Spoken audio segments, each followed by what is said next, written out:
샬롬, 하나님의 평강이 여러분의 삶에 가득하시기를 바랍니다. 여러분 옛날에 로마에 관한 이야기들이 책으로 많이 나왔을 때 읽은 기억이 있으시죠? 우리가 보통 그 시저라고 불리는 사람 있죠? 그 시저라고 불리는 사람이 율리우스 카이사르라고 하는 황제였는데 엄밀하게 말하면 황제는 아니었고 그냥 그때 당시에 최고 정치인 정도 됐었어요. 근데 얼마나 대단한 사람이었냐면 율리우스 카이사르라는 이름이 나중에 카이사르가 황제라는 뜻을 가지게 됐어요. 그래서 카이사르의 양아들이었던 아우구스티누스가 가이사 아구스토라고 하는 황제 아구스토라는 이름을 갖게 됐는데, 어찌됐건 그 율리우스 카이사르는 로마에서 굉장히 추앙받던 인물이었는데 어느 순간 암살을 당했어요. 암살당하자 이 카이사르를 암살한 무리를 잡아 죽인다고 카이사르의 양아들이었던 옥타비아누스, 나중에 아우구스투스가 됐던 그 사람, 그 옥타비아누스가 이 카이사르의 대적들을 막 잡아 죽이다가 뭐까지 일어나게 됐냐면, 이집트에서 그 클레오파트라, 굉장히 유명한 잘생긴 예쁜 여왕이었던 클레오파트라랑 짬짬이 돼 있었던 안토니우스라는 사람이 있었는데, 이 안토니우스하고 일대 전쟁을 벌이게 돼요. 옥타비아누스와 안토니우스하고 전쟁을 벌였는데, 이 전쟁에서 유명한 전쟁이 뭐냐면 악티움 해전이라는 게 있어요. 이게 안토니우스는 배를 타고 하는 전쟁에 능한 사람이었고, 해전에 능한 사람이었고, 옥타비아누스는 육지전에 능한 사람이었거든요. 근데 육지전에 능한 사람과 해전에 능한 사람이 바다에서 붙었어. 악티움이라고 하는 바다에서 딱 충돌하면 누가 유리하겠어요? 해전에 능한 안토니우스가 유리할 것 같잖아요. 그랬는데 옥타비아누스가 이겼어. 그래갖고 어떻게 해서 옥타비아누스가 이겼지 하고 이제 궁금해하니까 전술이 어떠냐면, 배들을 전부 다 이어붙여갖고 바다에서 싸우지만 마치 육지에서 싸우는 것 같이 전쟁을 치렀다고 그래요. 어찌됐건 그 옥타비아누스가 전쟁에서 승리를 하고 다시 로마로 돌아갔는데, 그 옥타비아누스의 승리를 기뻐한 많은 사람들이 옥타비아누스를 황제 카이사르라고 이렇게 세워서 그가 가이사 아구스토가 되었고, 여러분이 너무 잘 알고 있는 8월달 영어로 뭐예요? 어거스트, 그 주인공이 바로 이 아우구스투스, 옥타비아누스라는 사람입니다. 그런데 재밌는 건 이 옥타비아누스가 얼마나 대단한 일을 했던지, 그가 죽은 다음에 그의 비문에 뭐라고 써있었냐면 신의 아들 가이사 아구스도 복음의 시작이다, 이렇게 써 있었어요. 다시 한번, 신의 아들 가이사 아구스도 복음의 시작이다. 그런데 오늘 본문 말씀을 보면 마가복음 1장 1절이 이렇게 시작합니다. 하나님의 아들 예수 그리스도의 복음의 시작이라. 여러분, 이 마가 복음을 처음에 쓸 때 이때가 어느 때냐면, 네로가 왜 그 로마에 불을 질러 놓고 그거 전부 다 기독교인들이 했다고 해서 막 기독교 박해가 일어났던 적이 있었죠. 그 로마 황제의 미치광이 그 불지른 사건이 64년경, AD 64년경에 있었는데, 그때 이후에 그때 이후에 쓰여진 책이에요. 그리고 아마도 AD 70년 이전에 기록되었을 것 같다는 얘기도 있고, 그리고 이 마가가 베드로 사도의 수행 비서이자 통역관 역할을 했거든요. 그래갖고 사도는 아니지만 예수님에 대한 얘기를 잘 아는 사람이었습니다. 그럼 베드로의 설교를 맨날 통역해 줬으니까. 그랬는데 이 베드로가 언제 죽냐면 AD 68년경에 죽어요. 그러니까 아마도 박해가 막 일어나던 시기에 그 박해의 정점에서 베드로도 죽고, 그러고 나자 많은 사람들이 이제는 베드로가 전했던 예수에 관한 이야기가 글로 쓰여질 필요가 있겠다. 누군가는 베드로가 죽어서 더 이상 말해줄 사람이 없으니까, 그래서 그 베드로의 이야기를 처음부터 끝까지 따라다니면서 다 들었던 마가가 비록 사도는 아니지만 예수에 관한 이야기를 글로 쓰기 시작한 것이 마가복음이었어요. 근데 재밌게도 마가복음은 마태복음, 마가복음, 누가복음, 요한복음 4개의 복음서 중에서 제일 먼저 쓰여진 책이라고 알려져 있거든요. 그런데 이때 마가가 그 예수에 대해서 어떻게 소개할까, 어떻게 기록할까, 첫 문장을 어떻게 시작할까라고 고민을 하다가 정한 게 바로 1장 1절 하나님의 아들 예수 그리스도 복음의 시작이다, 딱 이러고 시작을 한 거예요. 이때 당시 이 마가의 첫 문장을 딱 보는 사람들은 다 뭘 떠올랐을까? 가이사 아구스도의 복음의 시작이랑 똑같이 들었던 거예요. 그러니까 우리가 이 말을 이해하는 데 도움이 되는 게, 복음이라는 게 뭐냐? 복음이라는 건 헬라어 언어로 에반겔리온이라고 불리는데, 에반겔리온이란 삶을 변화시킬 정도의 대단한 사건을 에반겔리온이라고. 변화를 일으킬 만한 사건에 대한 소식, 이게 에반겔리온입니다. 그러니까 가이사 아구스토가 전쟁에서 이기고 로마로 완전히 들어와서 통치를 시작하기까지 약 3년이 걸려요. 3년이 걸리는데 이미 로마에서는 이 전령에 의해서 와갖고 막 에반겔리온 옥타비아누스가 이겼다 막 이걸 외칠 때, 아직 옥타비아누스가 와서 통치를 시작한 건 아니지만 이미 로마에 있는 사람들은 삶의 환경과 자세가 다 바뀌었어요. 그만큼 엄청난 소식이었던 거죠. 엄청난 소식. 근데 마가는 그런 삶의 변화를 일으킬 만한 엄청난 소식이 있는데, 그것이 가이사 아구스도를 능가하는 하나님의 아들 예수 그리스도의 시작이라는 거예요. 그렇게 시작한 겁니다. 그러니까 여러분, 우리가 복음을 받아들인다라는 것은 복음을 따라서 뭘 살자 이게 아니라, 우리에게 예수 그리스도께서 행하신 일의 이야기를 듣는 것이, 그것이 우리 삶의 무엇인가를 변화시켜줘요. 무엇인가를 변화시켜줘. 무엇인가. 도대체 뭘 변화시켜줄까? 오늘 본문 말씀을 보면 이 예수 그리스도를 설명하면서 먼저 짚고 넘어가요. 그리스도라는 말을 쓰거든요. 하나님의 아들이라는 것도 놀랍고, 그리스도라는 말을 쓰는데, 그리스도라는 말의 뜻은 기름을 부은 왕족이라는 뜻이에요. 기름 부음을 받은 왕족, 이런 뜻인데, 여러분, 이스라엘의 문화, 유대인의 문화를 좀 이해해야 될 필요가 있는데, 이스라엘이 다윗의, 그러니까 뭐죠? 처음에 사울 왕 생기고 그 다음에 다윗 왕, 솔로몬 왕, 이렇게 쭉 이어지는 이스라엘의 왕들이 있었는데, 그게 언제 누구에 의해서 멸망당하냐면 아수르라고 하는 제국에 멸망을 당해요. 북이스라엘이 아수르에 멸망당하고, 이 아수르는 바벨론에 멸망을 당해. 그래서 바벨론이 이스라엘을 통치했고, 바벨론은 또 누구한테 멸망당하냐면 페르시아한테 멸망당해. 페르시아는 또 누구한테 멸망당했냐면 헬라한테 멸망당해요. 그리스, 헬라. 그리고 헬라는 누구한테 멸망당했냐? 로마한테 멸망을 당한 거예요. 그러니까 5대 제국이 바뀌는 동안 이스라엘은 독립을 못했어요. 이스라엘은 계속 그 통치자들만 바뀐 거예요. 그러니까 이 나라한테 통치받고 저 나라한테 통치받고 이런 식이었던 거죠. 계속 침략에 의해서 지배를 당했는데, 그럴 때마다 늘 괴로운 거죠. 그런데 정말 옥타비아누스 같이 힘있고 능력이 있어서 정말 로마인들의 삶을 평화롭게 해줄 만큼의 어떤 위대한 왕족이 태어난다, 왔다 라는 소식을 전할 수 있다는 건 대단한 건데, 그게 바로 누구였냐? 하나님의 아들 예수였다. 그분이 기름 부음을 받은 우리의 왕이시다라는 얘기입니다. 왕은 무엇을 하는 사람이냐면 통치를 하는 사람이죠. 왕은 통치를 하는 사람입니다. 그러니까 우리에게는 새로운 왕이 오셔서 우리가 보다 더 좋은 삶, 편안한 삶, 행복한 삶을 살게 해줄 수 있는 통치자가 오셨다라는 의미로 1장 1절이 이렇게 시작되는 거예요. 그러면서 그 예수 그리스도를 설명하기 위해서 누구를 딱 등장시키냐면, 광야에서 외치는 자의 소리가 있다. 이사야가 예언했던 문구인데, 이사야라고 하는 그 이스라엘 사람들이 좋아하는 위대한 선지자 중에 한 명이었던 이사야의 말씀을 가지고 와서 그 광야에서 외치는 자의 소리가 바로 세례 요한이었다. 그 세례 요한이 광야에서부터 죄사함을 받게 하는 회개의 세례를 전파를 했는데, 그때 사람들이 다 나와갖고 그에게 세례를 받았는데, 세례를 받으면서 세례 요한이 무슨 말을 하는지 들을 텐데, 그때 세례 요한이 한 말이 이런 말을 했어요.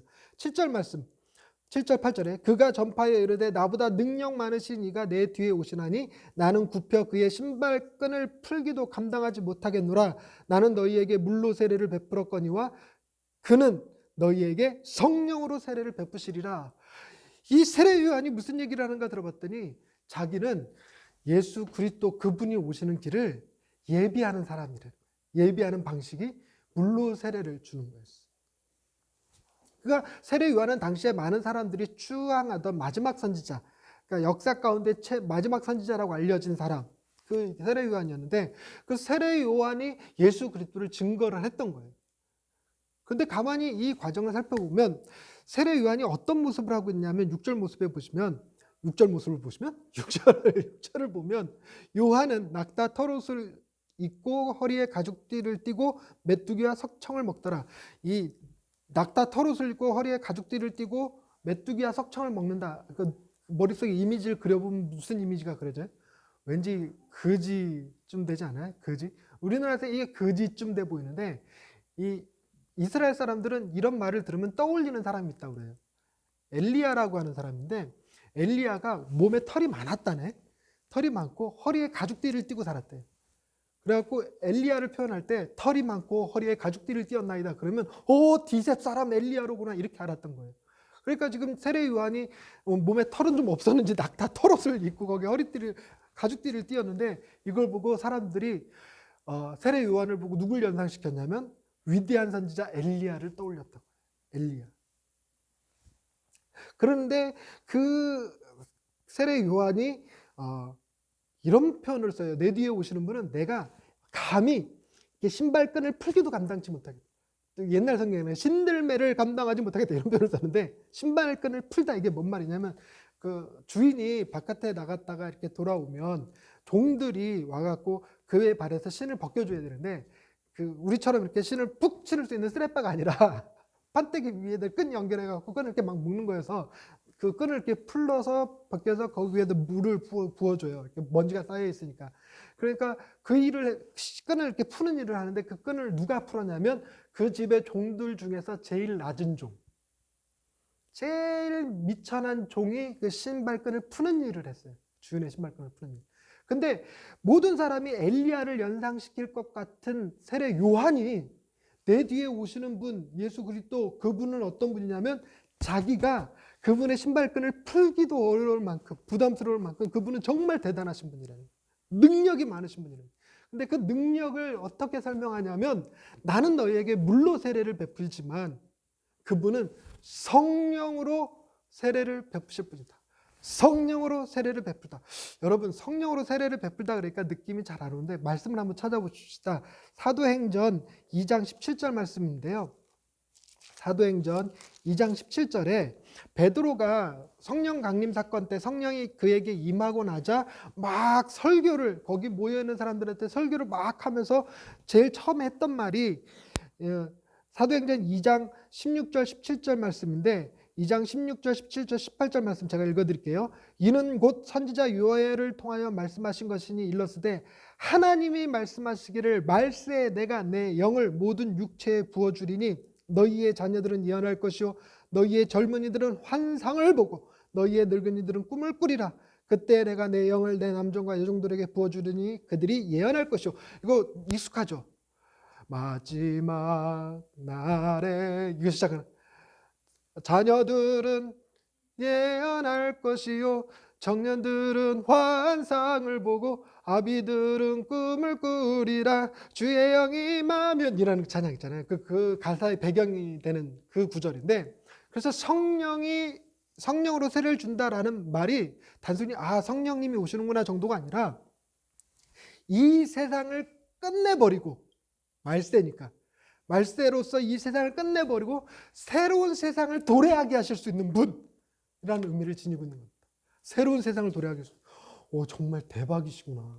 대박이시구나. 그런데 그런 위대한 분이 오시는데 그런 위대한 분을 바로 오지 않고 앞서서 누군가를 보내서 이 예수에 대해서 이렇게 오시기를 예언하게 했는데 그래서 세례 요한이 자신을 어떻게 이해하고 있었냐면 3절 말씀 오늘 본문 마가복음 1장 3절 말씀 광야에 외치는 자의 소리가 있어 이르되 너희는 주의 길을 준비하라 그의 오실 길을 곧게 하라. 그 세례 요한의 하는 일은 뭐냐면 예수님의 오실 길을 예비하는 거였어요. 그 예비하는 방식이 회개의 세례를 전파하는 거였습니다. 근데 회개의 세례를 전파할 때 그 회개가 헬라어로는 메타노이아라는 단어를 써요. 이 헬라어 원어를 딱 얘기하는 거 보니까 이게 수준이 있어 보이잖아요. 오늘 설교 조금 어렵겠다 뭐 이런 얘기. 여기서 메타라는 말은 돌이키다라는 뜻이고 노이아라는 말은 생각하다라는 뜻이에요. 생각을 돌이키다라는 뜻인데 그 메타노이아가 영어에서는 뭐라고 이렇게 해석하냐면 change of mind. 우리나라 말로 하면 마음의 변화라는 거예요. 마음의 변화. 그러니까 세례 요한이 이렇게 세례를 베푸는데 무슨 목적으로 생기냐면 마음의 변화를 일으키는 세례를 받으라는 거예요. 마음의 변화를 일으키는 세례. 여러분 우리가 물로 세례를 이렇게 주면 사람들이 이 마음의 변화가 일어날까요? 안 일어날까요? 어떤 사람은 마음의 변화를 일으킬 수도 있어요. 그러나 좀처럼 마음의 변화가 일어나지 않습니다. 이때 당시 사람들도 마찬가지긴 했어요. 물론 이때 당시의 사람들이 워낙에 그 아수르, 바벨론, 페르시아, 헬라, 로마에 의해서 정말 오랫동안 나라 잃고 지배받으면서 살았으니까 어떻게든 새로운 왕이 우리를 직접 다스릴 하나님의 아들이 오신다는 것만으로도 흥분될 얘기이긴 하겠지만, 그렇다고 해서 세례를 받는다고 해서 마음의 변화가 일어나는가? 좀처럼 일어나지 않아요. 오늘 본문에 보니까 5절 말씀에 이런 말이 있어요. 온 유대 지방과 예루살렘 사람이 다 나아가 자기 죄를 뭐하고 자복하고 세례를 받았대요. 그러니까 회개의 세례를 받는데 회개하고 받은 게 아니라 자복하고 받았어요. 그러니까 인간은 회개가 좀처럼 잘 안 일어나요. 자복하고 회개하고 뭐가 다르냐면, 자복은 죄를 고백하다 정도예요. 죄를 고백하다. 나 이런 죄 졌습니다. 잘못했습니다. 하고 나서 또 죄 짓는 건 아무 의미 없잖아요. 그러니까 자복한다라는 게 말이 그런 의미였는데, 그러면 우리들이 하는 건 대부분 다 자복하는 수준. 나 하나님 이번 주에 또 거짓말했어요. 하나님 이번 주에 또 뭐 도둑질했어요. 실제로 그런 사람은 없을 것 같긴 한데, 그죠? 이번 주에 또 한 명 죽였어요. 뭐 이런 사람. 그런데 그런 일은 없겠지만, 그러고 나서 회개한답시고 회개를 했지만 회개가 아니라 우리는 뭐 하고 있냐면 자복하고, 또 한 주를 살아가면서 또 거짓말하고 또 컨닝하고 또 도둑질하고 또 욕하고 또 사람 죽이진 않겠지? 일주일에 한 명씩 죽이면 큰일 나는데? 그러니까 그런 일이 벌어진다는 거예요. 그래서 진짜 변화는 어떤 변화냐면 마음의 변화가 일어나야지만 했던 거죠. 그래서 성경은 우리에게 뭘 요구했냐면 예수 그리스도를 받아들임에 있어서 마음의 변화가 중요하다는 거였어요. 하나님의 나라를 우리가 받아들이기 위해서는 먼저 마음의 변화가 일어나는 것이 정말 중요한 일이었어요. 그래서 예수님도 처음에 이제 공생애 시작할 때 처음에 외쳤던 말이 회개하라, 천국이 가까이 왔느니라 했던 거예요. 그때 그 회개, 마음의 변화가 필요합니다. 마음의 변화. 사람들이 그런 예수님의 이야기를 듣는다고 해서 바로 마음의 변화가 생기느냐? 안 그래요. 우리는 마음의 변화가 일어났다고 생각은 하지만 좀처럼 마음의 변화가 일어난 게 아니라 우리 행동의 변화가 조금 생겨요. 행동의 변화. 예수 믿는 사람들이 왜 그래? 이런 소리 듣기 싫으니까 그냥 착한 척, 뭐 선한 척, 의로운 척 이런 거 하고 종교적 열심, 나 주일날 안 빠져, 설교 열심히 들어, 성경 열심히 봐, 막 이런 식으로 종교적 열심만 막 내는 거예요. 종교적 열심만 막 내니까 무슨 일이 벌어지냐면 마음의 변화가 일어나야 되는데 변화가 아니라 자기 마음이 더 강화돼요. 그래서 내가 이만큼 열심히니까 하나님 나한테 복을 주셔야지만 되지. 내가 이만큼 열심히니까 나보다 열심히 살지 못한 저들은 하나님의 저주를 받아야 돼. 라고 하는 자기 중심성만 오히려 강화되고 말았어요. 그렇게 자기 중심성이 강한 사람들이 천국에 들어간다 그러면 천국이 좋은 나라일 거야, 안 좋은 나라일 거야? 이기적인 사람들만 바글바글한 그런 나라가 좋을 리가 없겠죠. 그러니까 진짜 중요한 마음의 변화가 일어나는데 좀처럼 우리에게 그런 일 잘 안 생겨요. 과연 우리가 예수 그리스도, 하나님의 아들 예수 그리스도, 그분의 복음의 시작이 우리 안에서 제대로 역사가 이루어지기 위해 우리는 충분히 마음의 변화가 일어났는가? 좀처럼 그렇지 않다는 것입니다. 어떻게 하면 좋을까? 예수님이 오실 필요가 있었어요. 예수님이 보세요. 통치자로 오시는데 가만히 생각해 보면 신의 아들이 통치자로 올 때 신의 능력을 다 내려놓고 오는 게 좋을까요? 다 가지고 오는 게 좋을까요? 다 가지고 오는 게 좋겠죠. 다 가지고 와서 이렇게 진짜 신이야, 그냥 인간이 아니고 신이어서 사람들 앞에 나타나면 사람들이 다 벌벌벌 떨고, 뭐 손가락 한번 탁 튕기면 인구의 절반이 죽어나가고, 뭐 이런 일이 벌어져야 뭐 하늘을 뭐 구름을 몰고 오고, 뭐 바다를 풍랑을 막 일으키고, 막 사람들을 겁먹게 하고, 땅이 막 갈라지게 하고, 막 메뚜기 날라오고, 막 이런 거, 막 이런 능력을 행할 수 있는 그런 존재가 딱 나타나야 통치하기가 좀 더 쉬울 거 아니에요. 힘, 강함, 옥타비아누스처럼 어떤 승리를 가져오는 사람, 악티움 해전도 이겨버릴 수 있는 사람, 이런 사람들. 근데 예수님은 인간의 모습으로 오셨어요. 인간의 모습으로. 그래서 배고프고 피곤하고 때론 울기도 하시고 고통을 경험하실 수 있는, 심지어 죽이면 죽을 수 있는 나약한 인간의 모습으로 오셨습니다. 왜 그랬을까? 왜 그랬을까? 여러분, 대표성의 원리라는 걸 얘기해 주고 싶은데, 국가대표가 올림픽에 나가서 금메달을 따면 그 사람이 금메달을 딴 거지만 그 금메달은 누구의 금메달이 되냐면 한국의 금메달이 돼요. 한국의 금메달. 그래서 마치 그걸 우리가 이긴 것 그냥 와 환호성을 지르게 하잖아요. 이게 챔피언이거든요. 그러니까 이 환호성을 지르게 하는 이 대표가 그 일을 하는 거예요. 그래서 그가 우리에게 승리를 가져다 주기 위해서 펜싱 선수라면 죽어라 이거 훈련하겠죠. 막 훈련해갖고 펜싱에서 금메달을 딸 거예요. 그리고 그의 승리가 곧 우리의 승리가 되죠. 인간에게 마음의 변화를 일으켜서 선한 삶을 살 만한 능력이 없다 보니까 예수 그리스도께서 뭘 하신 거냐면 인간의 모습으로 오셔서 인간의 대표가 되어서 그분 스스로가 마음의 변화가 된 거룩한 삶, 선한 삶을 사셨어요.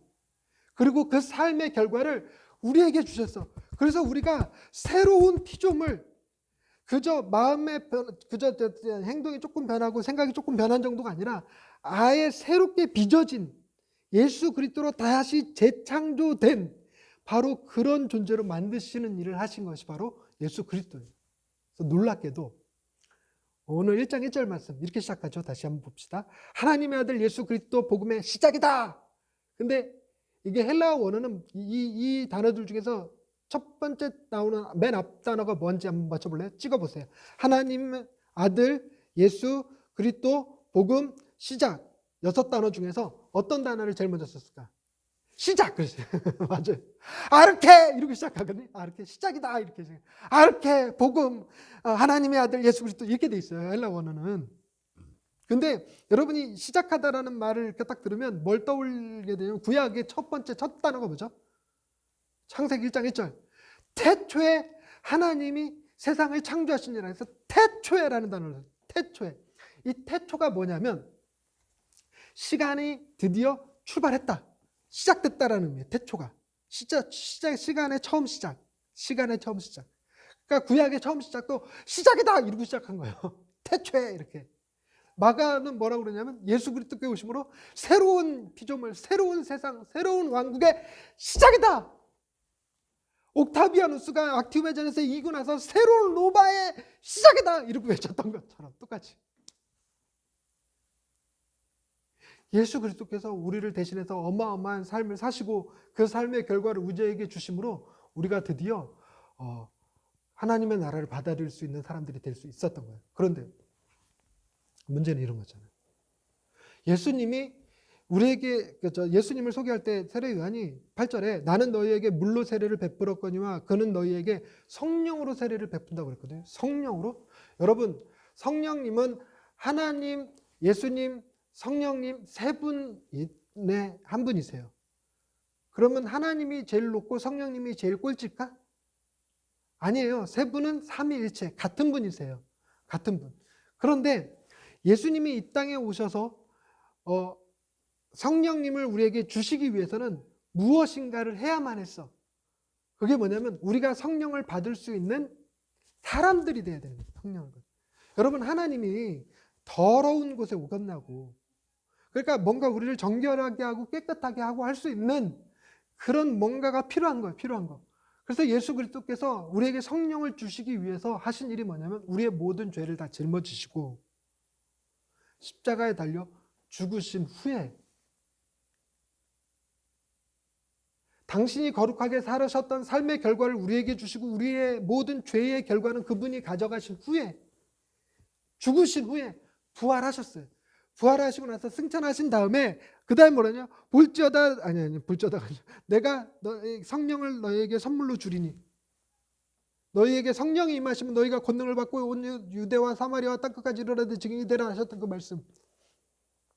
그러니까 성령을 세례로 주시기 위해서는 그분이 뭐 하셔야 했냐면 십자가에 죽으시고 부활하시고 승천하시는 일련의 과정들이 필요했다는 것입니다. 놀랍게도 예수님이 행하신 그 이야기들, 일들을 들으면 우리의 마음에 묘한 감동이 일어나요.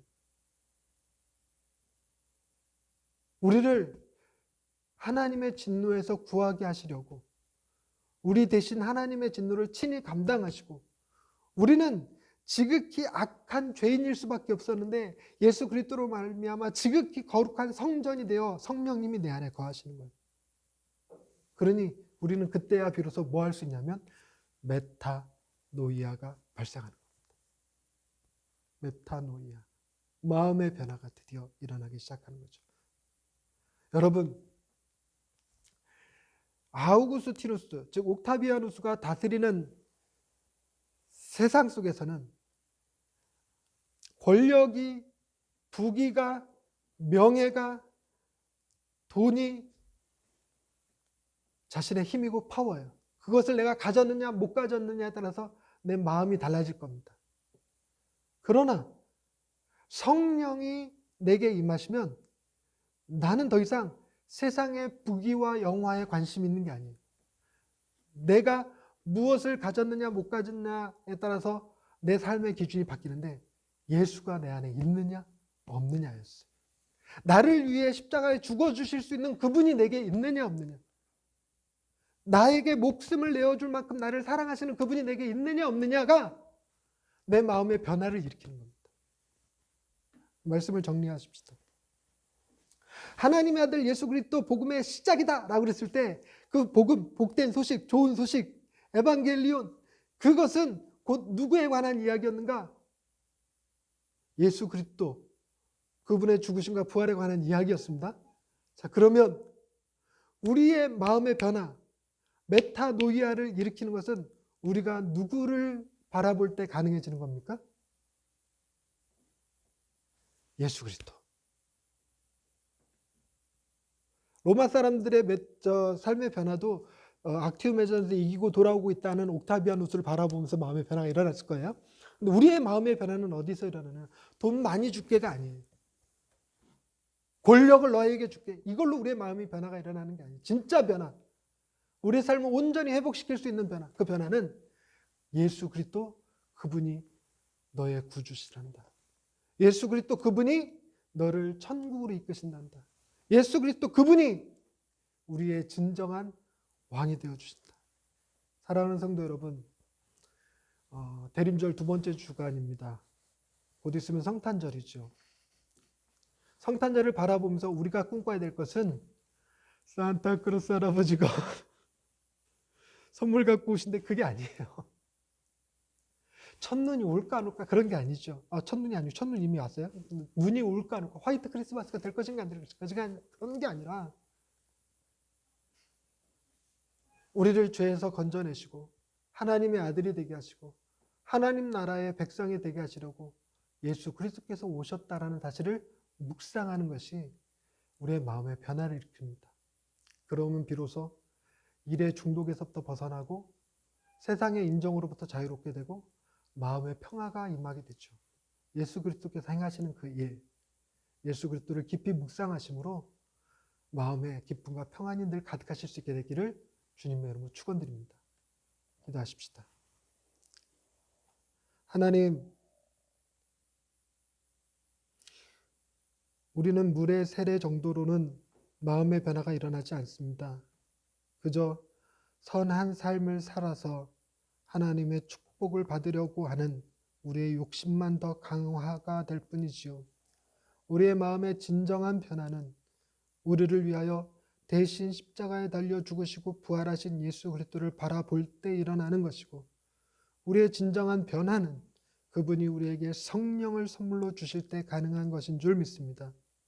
우리에게 성령을 부어주셔서 예수 그리스도를 바라보며 세상의 온갖 유혹에서부터 자유롭고 세상의 온갖 잣대와 기준으로부터 내 자신이 평안을 누릴 수 있는 그런 복된 사람들 되게 하옵소서. 주님이 우리를 위하여 행하신 모든 일에 감사를 드리오며 예수님의 이름으로 기도드립니다. 아멘.